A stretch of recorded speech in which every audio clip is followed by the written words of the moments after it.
कयामत के दिन न तुम्हारे रिश्ते नाते काम आएंगे और न औलाद।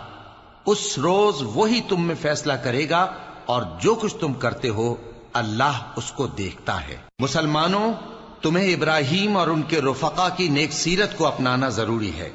जब उन्होंने अपनी कौम के लोगों से कहा कि हम तुमसे और उन बुतों से जिनको तुम अल्लाह के सिवा पूजते हो बेताल्लुक हैं, हम तुम्हारे माबूदों के कभी कायल नहीं हो सकते, और जब तक तुम एक अल्लाह पर ईमान न लाओ हम में तुम में हमेशा खुल्लम खुल्ला अदावत और दुश्मनी रहेगी। हां, इब्राहीम ने अपने बाप से यह जरूर कहा था कि मैं आपके लिए मगफिरत मांगूंगा और मैं अल्लाह के सामने आपके बारे में किसी चीज का कुछ इख्तियार नहीं रखता। ऐ हमारे परवरदिगार, तुझी पर हमारा भरोसा है और तेरी ही तरफ हम रुजू करते हैं और तेरे ही हुजूर में हमें लौट कर आना है। ऐ हमारे परवरदिगार, हमको काफिरों के जरिए फितने में न डालना